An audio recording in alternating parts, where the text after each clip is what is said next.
Hi there, welcome to Designing the Evaluation, Steps 1 through 4. This is Dr. Moyer for FCS 5470, and we will be discussing each of the first 4 steps in detail. An early thought to consider that is applicable to the process of evaluation: if we don't know where we are going, we will likely end up somewhere else. This is very true of almost anything, but particularly evaluations. You have to be very specific about the plan. You need to plan out the entire process before beginning. That way you know exactly what needs to be done and where you will end up when it's completed. So the first part of this, we need to go over all 7 steps. I will talk about steps 5 through 7 in another PowerPoint, but we will at least mention them here. The very first step is to assess the evaluation needs. The second step is to focus the evaluation. The third is to select an evaluation design. The fourth is to determine how you're going to collect data. The fifth is to determine the data analysis. The sixth step is to actually collect and analyze the data. And then the 7th step is to communicate and report the findings to your stakeholders. So step 1, assessing the evaluation needs. These are the questions that you need to ask. Who wants this evaluation? Why do they want it? When does it need to take place? Who is going to do it? What resources do we have available? And is it possible to conduct this evaluation? And what will we focus on as we complete it? So this may seem tedious, but you do have to determine these questions before you can go any further, particularly when you're thinking about the resources available, who is going to conduct this evaluation, why is it wanted, etc. Step 2, you focus the evaluation. So you develop a complete description of the evaluand. Ask yourself and be able to answer, why is this important? You want to provide some background and history of the program that's being evaluated. And you want to determine how you're going to learn more about the program that's being evaluated. The next part of step 2, or step 2B, you have to determine and develop the rationale and purpose for the evaluation. So this is built from history with the problems identified very early on, meaning that before the program was developed, there was a rationale for developing it. And a needs assessment was conducted, theoretically, should have been anyways. And so that's where you start. What was the rationale for the program, and that helps to guide what the rationale and purpose of the evaluation is. This part should end with a clear purpose that includes a statement of how the results will be utilized. So you do need a purpose statement at this point, and in that statement you will state why the evaluation is being conducted, what is the rationale for it, and how will the results be used. Step 2C, you have to identify the stakeholders. A stakeholder is anybody that has a direct or an indirect interest or stake in the evaluand or its evaluation. And there are 3 levels of stakeholders: primary, secondary, and tertiary, and it's critical that you identify all of them.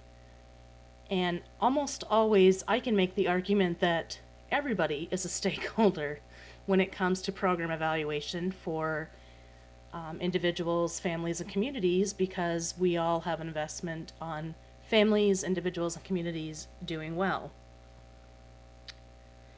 But here's some examples of the different levels. The primary stakeholder is the one that usually is demanding the evaluation in the first place.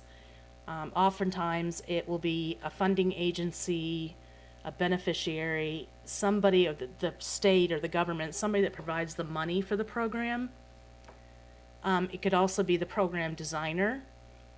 It could be the people that implemented the program, or it could be the people that work as part of the program staff. Somebody, and that'll be the primary stakeholder, initiates the need for the evaluation. The secondary stakeholders can be directly or indirectly involved and can include people like managers, administrators, the participants of the program, the clients, the people that do the training, the parents of the individuals attending the program, or other family members. So they have an investment, but they're not the ones that actually demanded the evaluation or stated that an evaluation needed to be conducted. But they do have an important stake in how it is conducted and how the findings are used. And then tertiary stakeholders, much broader, can include potential adopters of the program. It can include your colleagues. It can include professional organizations. It can include and should include the community. So I always argue the community is a tertiary stakeholder, governing boards, or even legislators. So you can kind of think of it as a circle. You have the primary in the very middle, the secondary still close to the primary, but not quite as close as the primary, and then the tertiary on the outside. Step 2D is when you develop your key evaluation questions. And these questions, probably the most important part of it is the third bullet that states need to know versus nice to know. So there will be some questions that you absolutely have to answer in order to evaluate the program, but then there are also some that, hey, it would be nice to know if this is having some type of unintentional positive effect on the clients. And you have to prioritize, group the questions into themes, and if you do have several themes, you want to form each of those themes into a question and eliminate the individual ones. But there has to be at least 3 for the purposes of your projects for this class. You have to come up with 3 key evaluation questions, and they should be broad in nature. They're not questions that you ask somebody directly, like how do you, would you, why did you, can you rank or rate. These are more broad, and they are tied to the goals of the program. They are tied to how the findings will be used, and how they are worded or how they're developed will affect the type of evaluation design, data collection, and analysis that you end up doing. There are different types of evaluation questions. Doesn't really matter, it's more tied to what the primary stakeholder wants. But they can be program process, where you look at how the program is functioning, how it's actually implemented. You can also look at program outcomes or desired outcomes, what you hope that clients or participants are doing or learning. You can also look at attributing outcomes to the program. You can look at links between processes and outcomes, or they can just be explanations. And like I said, it doesn't necessarily make a difference what kind of evaluation questions they are, because the primary stakeholder will help guide you in that direction. But you should be able to indicate, are you looking at process or are you looking at outcome? That concludes step 2. Step 3 is where you select an evaluation design. And this is going to sound an awful lot like research design, because it kind of is.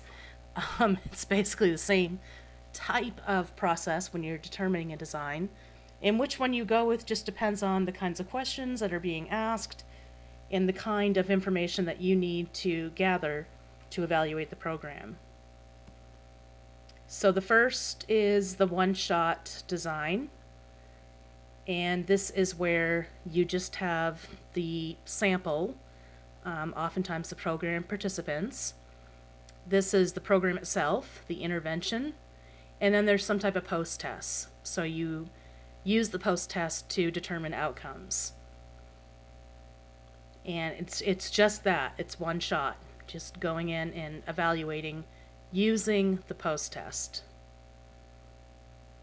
There's the retrospective pretest design, where you have the sample, or the program participants, you have the program, or the intervention, and in addition to the post-test, you also have a retrospective pretest.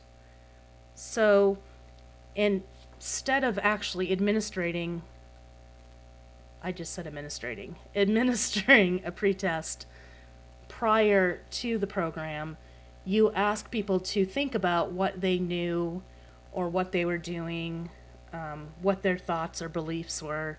Whatever you're evaluating, you ask for them to think back before the program, write down their thoughts, and then after the program, and so that you would then compare the two. Of course, that has some pros and cons to it, but that's not important at this point. It's just important that you know what the retrospective pretest design is. Then you have the one group pretest post-test. So now you have the program participants, you have a real pretest, it isn't a retrospective pretest. You have the program, which is administered after the pretest, and then you have the post-test. So you can actually compare the pretest and post-test to see what changes actually occurred.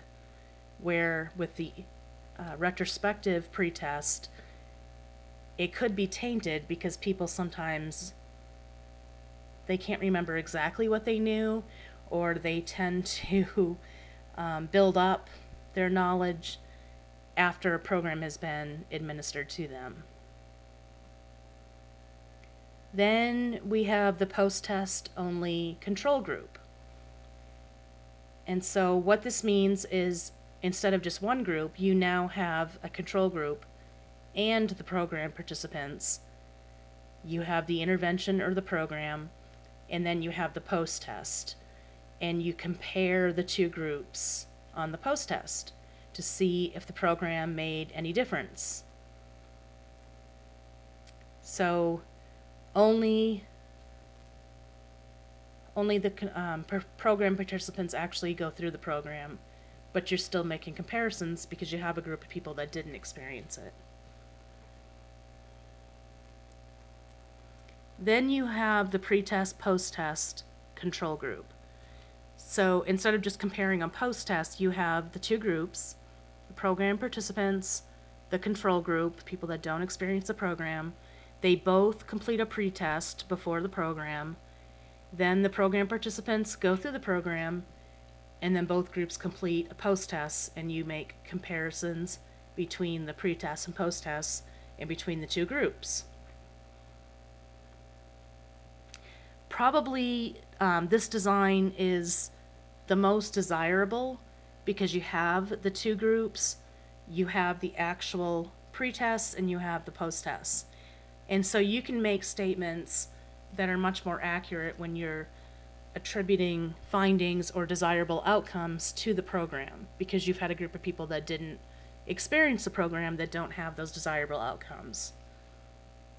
There's also a time series type of design, and while this is also a desirable type of design, it is actually very expensive and it takes a long time to administer. So the whole point of it is that you have several points of assessment during the intervention. So let's just go back to this design for a moment.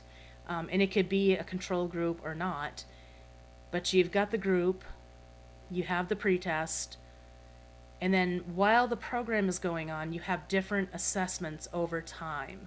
So you can make comparisons, much like this little guy in the drawing, where in the beginning there wasn't much change, but after being in the program over time, there was a lot of change. So it is desirable, again, but it's also very expensive and takes a lot of time. So it's difficult to do. Then there's the case study, which consists of an in-depth data collection and analysis of an individual or a small group of individuals. Case studies are most useful when you want to go into great depth and detail about the how and the why. And so when a program is new and important, maybe it's expensive to the community and they're not all behind it, you might conduct a case study to then explain more detail about how the program actually worked or why it worked, rather than just using the pre-test and post-test. I have mentioned before, and I will continue to mention, that we're going to use what is called triangulation. This means that you have multiple data, types of data, multiple types of methods. You can have multiple investigators as well, so different people are conducting the program evaluation. And you can also use multiple theories. But the point is, you don't just rely on one. And it's most relevant for data and methods. You don't want to just rely on one type of data, and you don't want to just rely on one type of methodology. That's why for your individual projects, you have to have at least 2 different data sources and at least 2 different methodologies. And that way your evaluation has much more power. You can then say, I didn't just rely on these surveys, I also conducted a case study or a document review or observations or whatever the case may be, but you're relying on more than just one source. Which brings us to step 4, which are the data collection methods. And there are several. You're probably, familiar with them because you've heard about them in research methods as well. There is the documentation data, which is a documentation review. You review either the literature, you can review finances, memos, meeting minutes, articles in the newspaper, whatever the case may be, but you're getting your information from documents that already exist. Some of the challenges, it can take a lot of time to do this. The information may not be complete. You may not be able to find exactly what you're looking for. The documentation is inflexible, so you have to work with what's there. Observation data is when you complete some type of observation. You watch people, you watch process, whatever the case may be that's relevant to the evaluation itself. You want to, sometimes people will use observation data to observe how a program is implemented. So they'll watch how the staff, what kind of methods they actually use. It's very relevant to understanding the operations of a program because you can watch them as they're actually occurring rather than asking people to recall things. So you can often catch and observe things that people may not even be aware of that they do. But this also has its challenges. It can be difficult to interpret behaviors. You may not find inter-rater agreement, meaning multiple people rating the same behavior may not come to complete agreement on what it is. It can be difficult to categorize, and it can be timely and expensive. Usually you have to record so that you can go back and look at the observations multiple times. You then have surveys and questionnaires, probably one of the most common types. I'm sure you've actually filled out a survey at some point in your life. This is a really easy and quick way to get information, particularly when the data could be sensitive. And so they're much more comfortable disclosing sensitive information if they can do it in an anonymous manner or even a confidential manner if you have to have their identifying information. So people can feel more comfortable responding to questions that way. However, you may not be able to get what you're looking for because you have to think of the questions ahead of time. The wording can bias a client's responses. It doesn't always get the full story. You are limited to what you can ask. But usually a survey is incorporated as one of the methods in a triangulation. Then there's interviews, where you actually sit down and talk to somebody and ask about their impressions or experiences. And this can actually be a very flexible way to collect data, but it can be very time-consuming to code after. And the person that's conducting the interview has to be careful of their facial expressions and their body language, because they can bias a client's response. There's also focus group data, which is kind of like an interview in a group, and it ends up with a different kind of data disclosure, because people will oftentimes react to others when they're disclosing information. They might remember things that they had forgotten if somebody else in the group says, oh yeah, I talk about this, and somebody else might pick up on that and say, oh yeah, I almost forgot to mention that. But like observation and like interviews, it can be timely and costly to analyze. And then finally, there's the case study data. So you conduct a comprehensive examination of a client or a small group of clients' experiences, where you can fully depict or paint the picture of the client's experience in the program, including the process and results. It's a very powerful mean to portray the program to outsiders or people that don't understand, but it can also be very time-consuming to collect the data, to organize it, and you're limited in the breadth of information because it's just one person or a very small group. So those are the different data collection methods. Again, for your own project, you will have to choose more than one.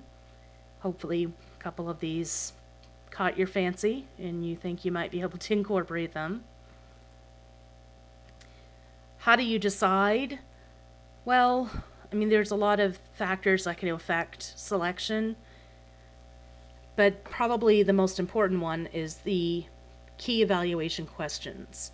They should drive how you collect your data. But in truth, numbers 2 and 3, the evaluator's level of skill and the resources that the evaluator has available to them, do affect how they'll collect data. So, for example, you as an evaluator in this class, you don't have a lot of time, and so doing a time series or even a case study could be very time consuming and not possible within the time frame you have for class. There's also the stakeholders' preferences. Many times a stakeholder, the primary stakeholder, will say, I would like for interviews to be conducted, or I would like for you to observe the clientele in the program. They oftentimes have a say in how that's done, and being the primary stakeholder, oftentimes they're paying for the evaluation, so you have to listen to them. The level of acceptable intrusiveness is also something to consider. As I mentioned previously, surveys and questionnaires are useful when you're trying to collect sensitive information, and so those are used quite frequently when you're looking at a program that people may not be comfortable talking to somebody about their experiences with. And then also, finally, there's the availability of the data. So you may want to do a document review, but there's no documents available. That would be very limiting, and you wouldn't be able to do that. The objectivity of the data collection method is also important. Many times you have to be completely objective, and one of the only ways to do that is to remove yourself from the process as much as possible. Surveys do allow you to do that, where interviews, observations, case studies, etc. don't. Timeliness, so how quickly do you need the data? The degree of desired structure, so how much structure do you want the program to have, or does the primary stakeholder want the program to have? And then validity and reliability issues, which are always fun. I'm sure you remember that from research methods. Validity refers to whether or not data is valid. So we're talking about the accuracy of the data that's being collected. Does it measure what it claims to measure? There are different types of validity. There's content, construct, face, criterion, and predictive. For the purposes of this class, probably you will only be concerned with face validity. Does your data measurement look like it's measuring what it is supposed to? Okay, threats to validity that need to be dealt with and discussed in your evaluation report. These are just the potential threats. If you are worried that you have one of these threats, there are ways to deal with it, and we'll talk about that next. The first one, time or history, and these are all covered in your textbook too, refers to events that can happen to participants during the intervention or program that can affect the results. So, for example, if you have a program that teaches people how to relax, and the control group ends up taking aspirin on their own, so their headaches are reduced, that wouldn't be, the results that you have would not be attributed necessarily to the program not working, but rather the control group taking aspirin. Maturation, participants may change during the program due to the passage of time, and so as people grow up or mature, oftentimes they grow or in their knowledge or like moral reasoning for adolescence. So it may not be a program that taught them better moral reasoning, but rather the fact that they grew a year older or developed a year. Repeated testing, prior measurement of a variable can affect the results on a post-test. So what that means is that when you conduct a pretest and a post-test, being exposed to the variables under consideration on the pretest can affect how people do on the post-test. And so it can prejudice them, bias them. They may be more thoughtful in their post-test answers, or they maybe figure out what's being measured and are on their best behavior and try to do well in the post-test.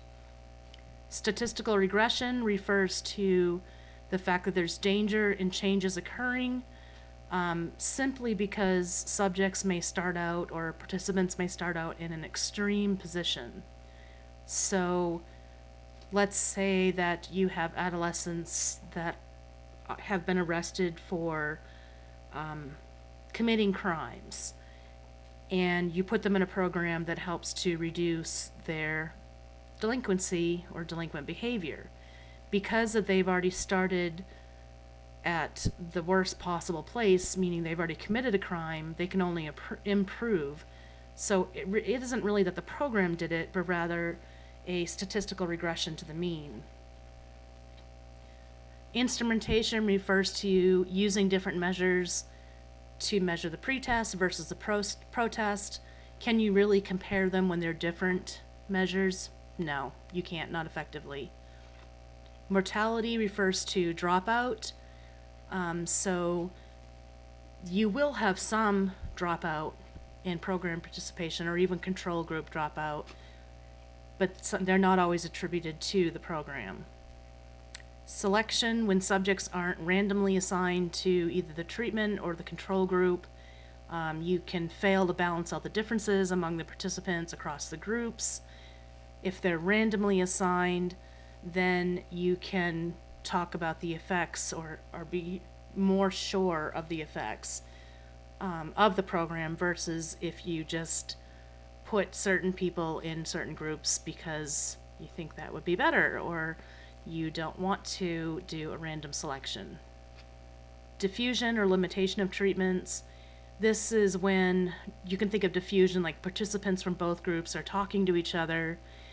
So the experimental or the program group could pass along information to the control group that affects how they do on a post-test. So maybe you have a program that helps to raise awareness about HIV and AIDS, and people in the program talk to the control group, people about what they learned. That would affect how the control group performs on the post-test, making it seem like the program didn't really work when that wasn't what happened. Then there is simply bias, and bias can occur with It can occur with the evaluator. It can occur with participants. It can occur with the stakeholders. Bias is something that has to be acknowledged and reduced as much as possible.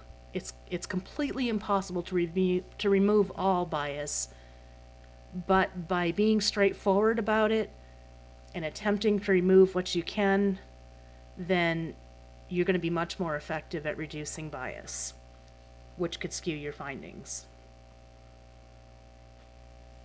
Some sources of potential bias: the sample selection, so who ends up being in the sample or the control group.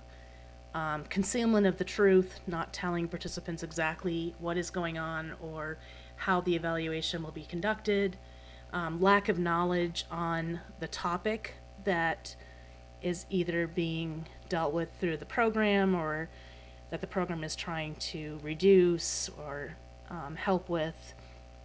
There's also non-response, so people not responding to items on a survey or in an interview. Processing errors, so the way that the data is handled and examined and analyzed can also be a source of bias. And then just conceptual problems. A bias can really come from anywhere. The important part is that you acknowledge it, you explore where possible bias could occur, and then try to minimize it as much as possible. Ensuring validity. So I said earlier there were some steps that you could take. You acknowledge that when there are threats to internal validity, you acknowledge and explain them, and then you explain what steps you took to try to ensure validity. So random assignment in comparison groups, very important. Having an ample number of survey items so that you're not just asking one or two questions. Reducing the response bias as much as possible in the survey questions themselves. So you don't want to ask questions where it's obvious what the evaluator is looking for in regards to the response. And so you don't want to ask any leading types of questions like that. You also don't want to ask questions that ask more than one question in one question. So that sounds funny, the way I just said it. But what I mean by that is you may have an item on a survey that says, has your partner ever pushed you, shoved you, or locked you out of the house? And really, that's 3 questions. So participants may not know which one to respond to, may say no if they can't answer yes to all 3, or may say yes when they only mean 1. Who knows? But you want to reduce that as much as possible. Use of multiple measures, which is something that is required on your project, so you'll be able to say you did that, as well as multiple sources of data. Reliability. When we talk about validity, we almost always talk about reliability as well, is just how reliable an instrument, a survey, or a methodology is. The results should be able to be replicated. So the more reliable it is, the more consistency you would have if somebody was exposed to the measure repeatedly. The different types of reliability. I mentioned earlier inter-rater reliability, so when people are coding behavior on an observation video, how much they agree on what they're coding. Internal consistency. Are the items related to one another? Equivalent forms. Does it perform similar to a measure that's the equivalent or as similar as possible? And then being given the test or the measure over and over again, would you have the same types of results? Threats to reliability, fluctuations in mental alertness of the participants, variations in conditions under which the method was administered, differences in interpreting the results, the motivation of the participants, and the length of the survey or the method. So these are potential threats. Again, you just want to mention them if you feel like it could be a problem in your own evaluation. Say, for example, you have 2 people coding observation data. There could be differences in how the results are interpreted, so that could be a threat to reliability. So you take steps again to try to reduce that. And these are examples of what you do. You pilot test, so that helps to ensure both validity and reliability. You pay close attention to validity and potential threats to validity because they are so closely related. You do repeated and persistent observations, meaning you use more than one methodology, and you use multiple sources of data. So probably this sounds a lot alike, and it should because the techniques are very similar, but that's why we do them. So we try to make sure our results are as accurate as possible so that we can perform the overall goal of evaluation, which is improvement. Okay, that's all. Thank you.